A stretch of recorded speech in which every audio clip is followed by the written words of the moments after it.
If you believe that you have to attract a particular life rather than assume a life, then how you go about is going to be entirely different. I found myself stagnated for years, waiting to attract the things that I desired. And that's what I was doing, was waiting a lot of the times, which was not much different than a lot of Christians who are waiting for God to do things rather than being God and assuming the life, the things, the situations, circumstances that you desire. Otherwise, you stay in that space of wanting. And as long as you are in that space of wanting, then you are not filling your desires, fulfilling your desires. Personal development is huge in this, y'all. What I know for sure is that if you do not get control of your fears, none of this will work for you. But the moment you get control of your fears, then life turns around for you. Today, we are looking at the law of attraction and the law of assumption. So the fact that it's early in the morning, I just came up to get a cup of coffee and up on the rooftop with absolutely no moisturization at all ought to let you know this shouldn't be a long video. For years, I've been meditating and really using the law of attraction as best I understood it, which kept me in a space of optimism and a homeostasis of things always working out for me. There are no negatives to that level of mindset. So let me first say that what this is not is a bash on the law of attraction. It is just giving my understanding of the difference or the levels of expectation now that I am on this side. I'm in the sun, y'all. I love the sun, so I'm not moving. And sometimes that means my eyes blur because I do look directly into the sunlight. Or my eyes run. Here comes a plane. Give me a moment. Okay, the law of attraction did a fabulous job of establishing the foundation for me of understanding that I am a vibration, that everything is energy, that vibration and frequency and energy really is how everything in the universe operates, including you. Do I know that all came from Tesla and there are many others who have taught it? Yes.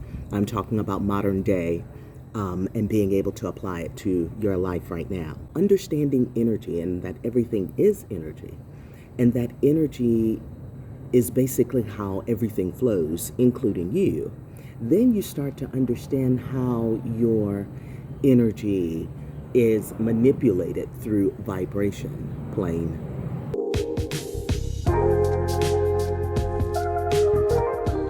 Hi, my name is Zara Green. I'm glad you're here. This is either a welcome or a welcome back. Okay, energy manipulated through vibration. What does that mean? Well, if you are vibrating, what is it within you that is causing these vibrations? Well, it has everything to do with your thoughts, your emotions, and your feelings.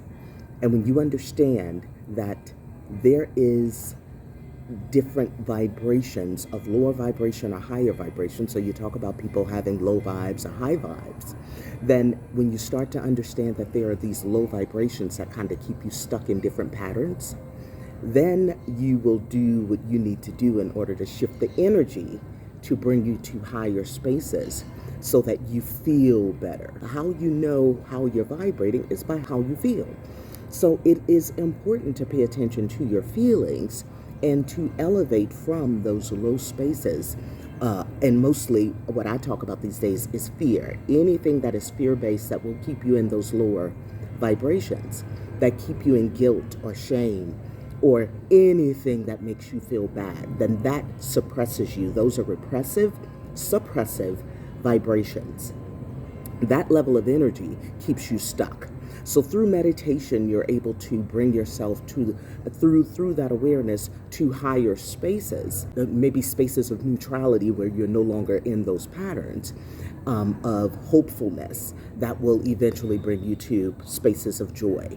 And there's more that goes into that, and I have a couple videos. I'll put one of them in the description box to even show you an emotional chart, so that you see where those are and be able to bring yourself to different spaces. Having a proper understanding of the law of attraction is, I believe, paramount to being able to actually utilize the law of assumption. I am a huge proponent of both, and using the law of attraction and all of its foundation to being able to, and as a precursor to embracing the law of assumption.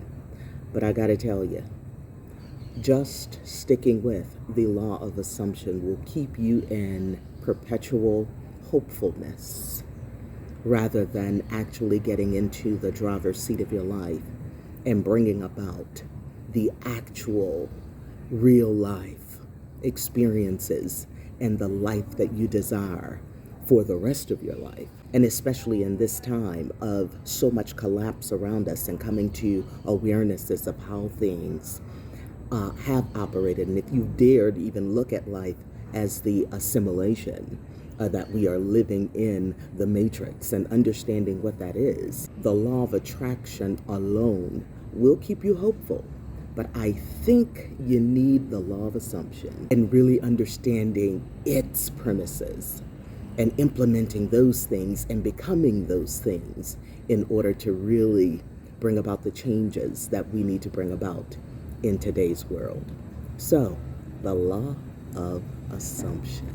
Many of you know that I came out of the church over 20 years ago is how long it's been for me. And I am a certified evangelical Christian minister. So that was my exit. I started as Baptist as a young girl.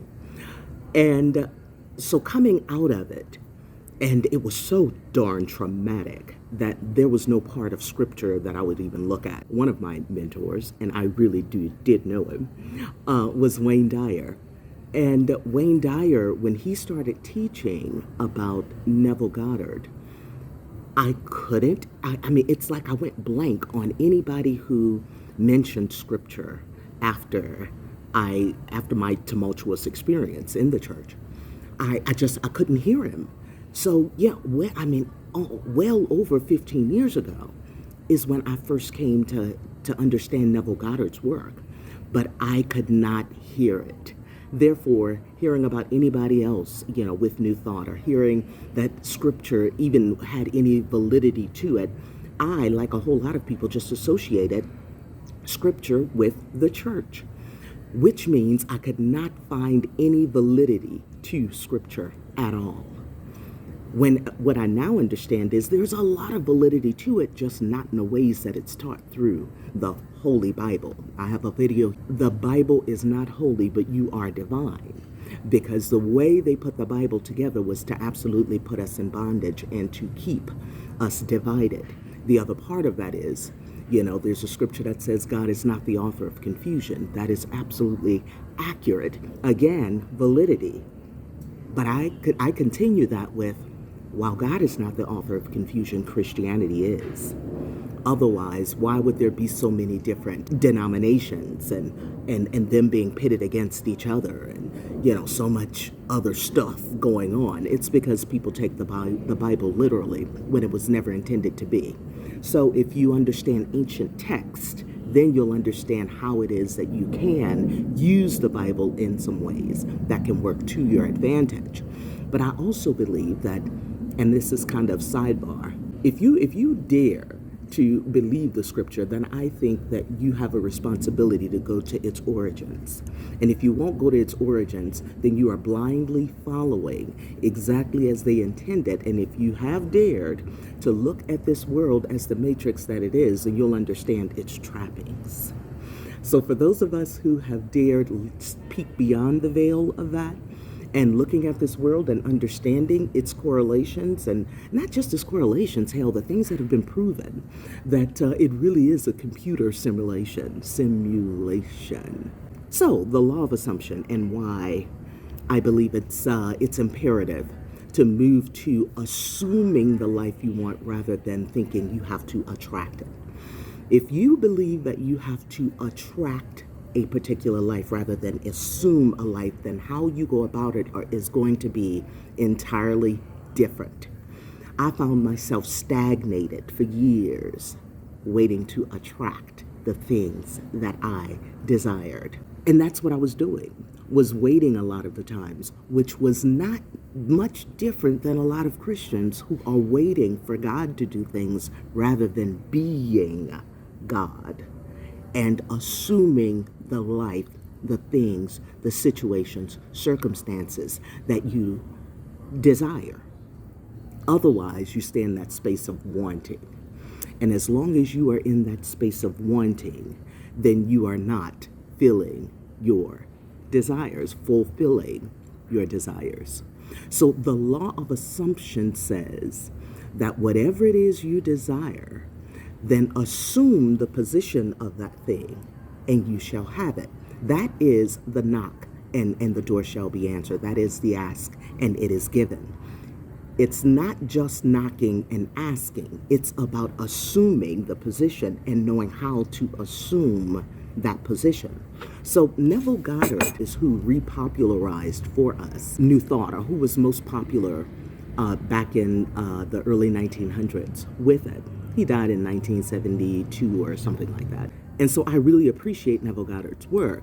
And Joe Dispenza has brought a lot of that back too with some quantum physics.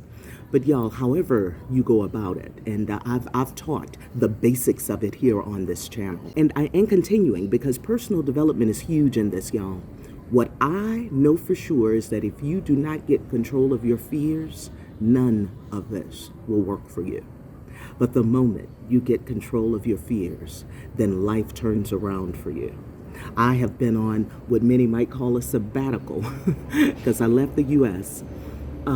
During the pandemic because I just felt like everybody had lost their minds and I felt like I was spiraling too. So in order to get some footing, then I had to get away from everything and everybody I knew and to put some space and some distance between me and what was going on in the U.S. Best thing I ever did. I'm telling you, if you're going to get control of your life, you're going to stop listening to the shit they want you to listen to and start to assume the life that you want based on the level of understanding that you have of what this world has become. You cannot continue to get your news and your information from the very people who have created the crazy circumstances you found yourself in. You cannot expect the very people who have put you in bondage to free you. That is your job. This was supposed to be a quick video. Hey, listen. Now you understand the difference between the law of attraction and the law of assumption. Much of where I am going with this channel is to incorporate these principles. So I suggest that you really start to embrace that your life is your own and nobody is responsible for it other than you. Everything you think is important has probably come because of a social construct that has been embedded in you. The people that you think need to support you is a result of the social constructs that have been embedded in you. This thing called life is personal. It is a very personal journey. It ain't your mama and them, it ain't your sister and them, it ain't your brother and them, it ain't your cousins and them, it ain't the people on your job, ain't none of that. All that shit is temporal. All of it. Now, if they can support you on the journey and y'all support each other, oh, that's a beautiful thing. Otherwise, minimize your time with them. Because it is far more important for you to be strengthened for the rest of this journey in order to contribute to the rise of the whole. All right, that's all I got for you today. It's your life. Choose it just as it is. Own it. The good, the bad, and the ugly. Change it. As long as you can breathe and learn, it can get better. Every time I wear this shirt, I have to explain it. And it happens to keep making the cut no matter how much I move, even out of the country, it is still with me. Mostly because it is one of the most comfortable I've ever had, but also because it holds such sentimental value. Arsha and Charles Jones were friends of mine that I came to know through different conventions. We rolled in the same professional settings for a long time and got to know each other. Charles passed away a couple years ago and left behind beautiful wife Arsha and four sons. They have a very successful business. If you don't know Capital City sauce, mambo sauce, you want some, I promise you. So this is just in honor of them and tribute to them. If you don't know them, I'll put a link to their story too in the description box. Just sending a whole lot of love to Arsha every time I think of them and their boys. So there you have it, the story behind this t-shirt. Ciao for now.